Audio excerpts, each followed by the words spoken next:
Étant donné mon mode de vie, ça fait maintenant plusieurs années que je passe la plupart de mon temps tout seul. Déjà, je vis tout seul depuis 2 ans, donc voilà, quand je rentre le soir, il n'y a personne qui m'attend à la maison, je mange le soir tout seul, je me réveille le matin tout seul, je déjeune tout seul, quand je suis au shot, je suis tout seul. Bon, ça à la limite, c'est normal. Et mes activités font que je suis encore plus seul. Quand on travaille sur internet, comme je le fais par exemple avec cette chaîne YouTube, eh bien, on travaille tout seul. Je passe beaucoup de temps à lire, à écrire, à faire de la guitare, du sport et à faire mes activités sur internet. Après, je ne suis pas isolé du monde non plus, hein, très loin de là. J'ai une vie sociale à peu près comme tout le monde. Je vois ma famille à l'occasion, des potes de temps en temps, ma copine, etc. Mais c'est juste que par rapport à quelqu'un qui a une vie sociale, on va dire, très développée, donc qui a comme passe-temps de sortir vraiment très souvent, qui vit à plusieurs tout simplement, eh bien, je suis quand même très souvent seul. Le contact humain est un des principaux facteurs de bonheur, ce n'est plus un secret, passer du temps avec ceux qu'on aime, etc. Cependant, ce n'est pas du tout quelque chose qui me dérange. C'est vrai qu'au début, ça m'a fait bizarre, mais au final, je me suis habitué. Si tu regardes cette vidéo, peut-être que toi aussi, tu es pas mal confronté à la solitude, peut-être que tu as déménagé dans une nouvelle ville, un nouveau pays même, et que du coup, tu ne connais personne, donc tu es tout seul. Peut-être que tes activités et ton mode de vie font que tu vis aussi assez souvent tout seul, et peut-être que tu ne le vis pas super bien, et que ça peut parfois te rendre triste. Et bien dans cette vidéo, je vais te donner quelques-uns de mes conseils pour surmonter la solitude, et être heureux tout en étant la plupart du temps seul.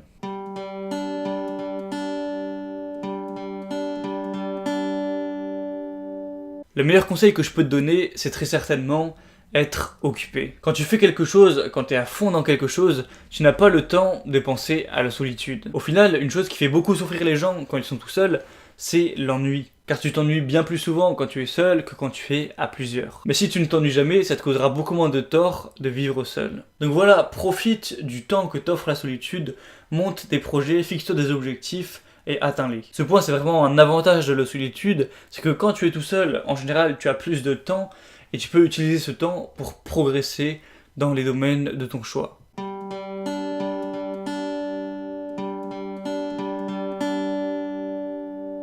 Bon, ça c'est un conseil qui peut paraître un petit peu con, mais aime-toi. Car au final, la personne avec qui tu es destiné à passer le plus de temps, c'est toi-même. Sois content d'être avec toi-même, je pense que c'est peut-être quelque chose qui se passe au niveau de la confiance en soi, ou alors de l'estime de soi. Ce que je peux te conseiller, c'est d'atteindre certains objectifs qui te rendront fier de toi, et donc qui amélioreront ta relation avec toi-même. Après, attention à dissocier l'ego et le fait d'être en paix avec soi-même. Aime-toi, mais n'apporte aucune importance à ton ego, car ça ne te servira à rien.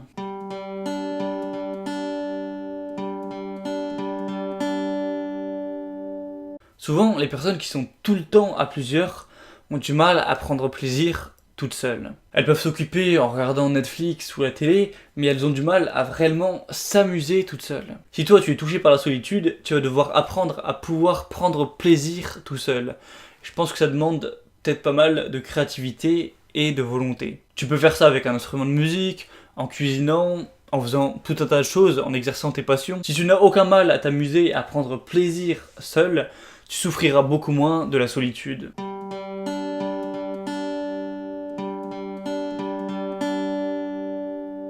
Bon, le dernier conseil que je peux te donner, même si ça va paraître assez contradictoire avec le titre de la vidéo, c'est tout simplement de garder un minimum de vie sociale. C'est un besoin d'avoir des relations sociales, quelles que soient-elles. Voir des amis une fois par semaine, discuter avec tes collègues, voir ton partenaire, ta famille, occasionnellement, etc. Voilà, juste quelques échanges, on va dire le minimum vital. Après, les personnes qui sont vraiment dans la solitude totale, c'est-à-dire qui n'ont aucune personne à qui parler, etc., bien dans ce cas-là, je ne peux pas vraiment plus vous conseiller que ça, car je n'ai pas l'expertise pour ça, étant donné que je n'ai jamais vécu cette situation. Mais tout ce que je peux vous conseiller, c'est d'essayer de faire des nouvelles rencontres. Voilà, après, si ça se fait pas naturellement, essayez de faire en sorte de booster un petit peu vos skills sociaux. Si je peux vous conseiller un livre, c'est Comment se faire des amis de Dale Carnegie, un livre dont le titre parle très bien du sujet.